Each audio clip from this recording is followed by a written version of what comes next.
দেখবা তুমি? আরে চুলায় আগুন ধরে দেবো, শুকায় যাবো। আল্লাহ, বিয়ে করতে আইলাম না খতনার মিশনে আইলাম? আগেই করে দেন, এখন হানিমুনের বদলে কি সুন্নতি ফুল করাবো? নেট গুণ একটা বউ পাইছি, একেবারে খতনার মাস্টার।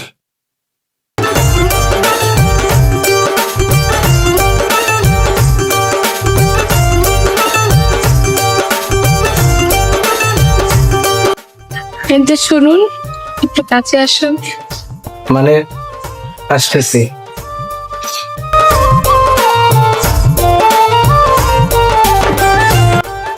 আচ্ছা, একটা কথা জিজ্ঞেস করি, রাগ করবেন না তো? হ্যাঁ বলো, রাগ করবো না, বলো। আচ্ছা, আপনি কি সুন্নতি খাতা হয়েছিল? ইয়ে মানে বাবা বলেছিল ছোটবেলার ডাক্তার পাইছিল না। কি সুন্নতি খাতা হয় নাই? এটা তো কোনো শারীরিক সমস্যা না, এটা জাতিগত সমস্যা।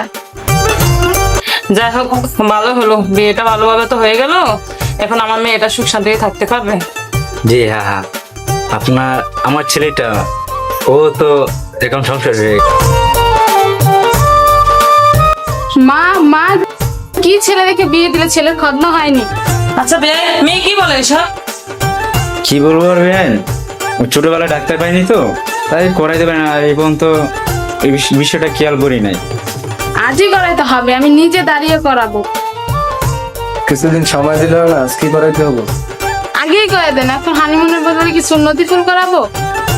আচ্ছা ঠিক আছে মা, আমরা আজকেই করাবো ইনশাআল্লাহ, ধৈর্য ধরো।